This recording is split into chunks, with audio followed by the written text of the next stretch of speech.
Assalamualaikum warahmatullahi wabarakatuh murid-murid. Berjumpa lagi dengan Ustadz Chandra. Hari ini Ustadz Chandra mengajak murid-murid belajar tentang lingkunganku yang nyaman, tentang lingkungan sekolahku. Lebih khusus, Ustadz Chandra akan mengajak untuk belajar tentang kebun sekolah.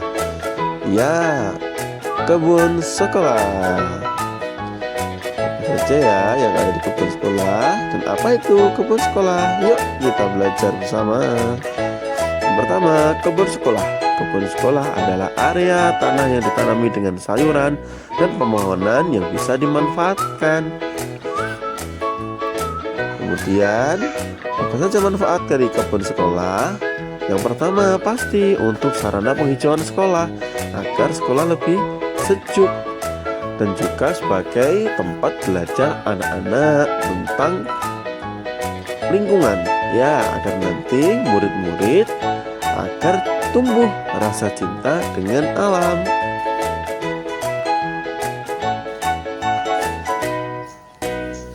Terus bagaimana cara ya memanfaatkan lahan sebagai kebun sekolah? Yuk selanjutnya kita simak bersama tentang bagaimana cara memanfaatkan lahan sebagai kebun sekolah. Lahan kosong di sekolah biasanya terbengkalai dan jarang sekali dimanfaatkan oleh penghuni sekolah. Tetapi di video kali ini lahan sekolah diubah menjadi tempat berkebun dan untuk pembelajaran berkebun buat siswa. Dengan adanya perkebunan di sekolah, maka siswa dapat dikenalkan tentang tata cara berkebun yang baik dan ekonomis, sehingga pelajaran yang ada di sekolah tidak membosankan ataupun menjenuhkan.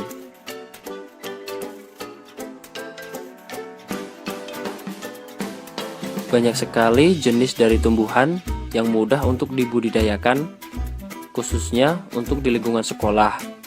Caranya juga mudah, perawatannya mudah, dan bisa untuk pembelajaran siswa di sekolah. Bukan hanya tanaman yang dapat dikonsumsi, tetapi apotik hidup juga bisa ditanam di area pekarangan sekolah. Jadi, lahan yang terbengkalai bisa dimanfaatkan dengan maksimal.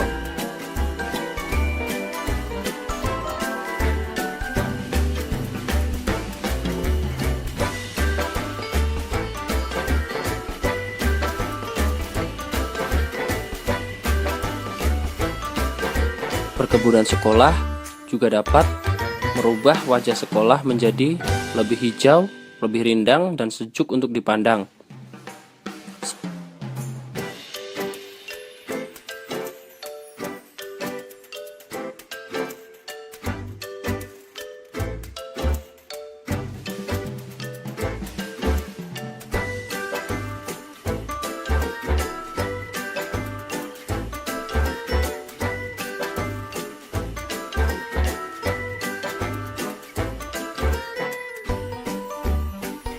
Tanaman langka dan unik juga bisa dikembangkan di kebun sekolah karena berguna untuk menjadikan pembelajaran pada siswa agar siswa dapat mengenal lebih jauh tanaman yang unik dan langka.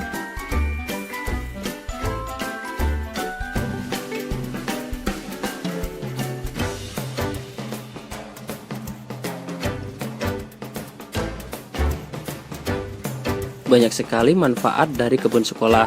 Maka dari itu, marilah galakan lahan kosong yang ada di sekolah kita ubah menjadi kebun sekolah yang hijau dan sejuk.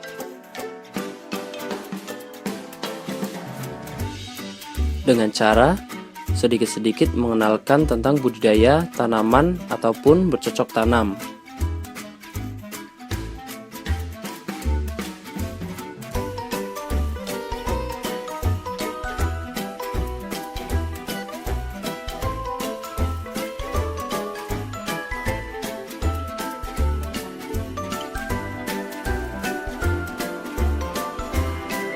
Oke murid-murid, itu ya tentang kebun sekolah. Selanjutnya akan kita lihat apa saja tanaman dan pohon yang bisa tumbuh di kebun sekolah.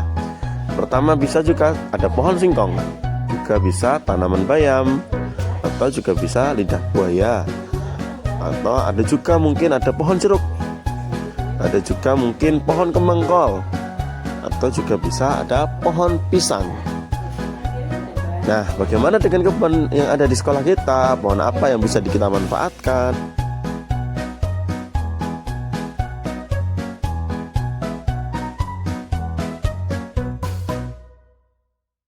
Bukan rahasia lagi kalau setiap bagian pohon pisang bisa menghasilkan duit.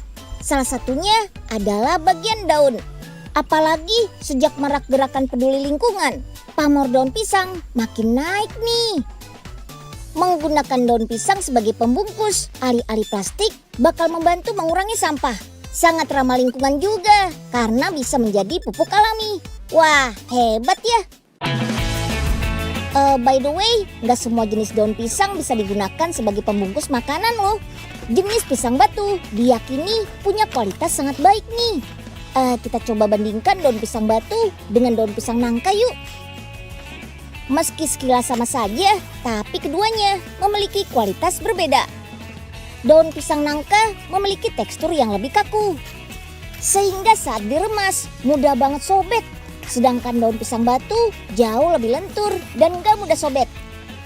Gak heran kalau petani daun pisang hanya menanam pisang batu saja. Kayak perkebunan pisang yang ada di daerah Tanjung Sari, Kabupaten Bogor ini. Di sini dikenal sebagai salah satu daerah penghasil daun pisang terbaik loh. Oh iya, daun pisang batu yang akan digunakan tidak boleh terlalu muda ataupun tua. Hanya daun yang berumur sekitar 2 mingguan karena memiliki warna dan tekstur yang masih segar. Daun pisang yang akan dipasarkan disortir terlebih dahulu. Hanya daun yang masih mulus dan ukurannya seragam yang akan dijual. Dalam satu gulungan berisi 20 lembar daun pisang. Dan dipasarkan di dalam negeri dengan harga yang sangat terjangkau. Meski digunakan sebagai pembungkus alami, daun pisang hanya mampu bertahan selama 3 hari saja loh. Tapi tenang, Unyil punya tips menyimpan daun pisang biar tahan lama dan tetap hijau nih. Sebelum disimpan, baiknya daun pisang dibersihkan terlebih dahulu. Cukup usapkan permukaan daun dengan lap bersih, lalu gulung deh. Salah satu cara paling efektif dengan menyimpannya di dalam freezer. Dijamin daun akan selalu segar. Bisa juga menyimpan daun pisang di chiller atau rak sayuran. Tapi sebelumnya daun harus dibungkus dulu dengan kertas dan plastik agar tidak terkontaminasi dengan bahan makanan lainnya. Oke murid-murid, sekian video Ustadz kali ini. Semoga bermanfaat.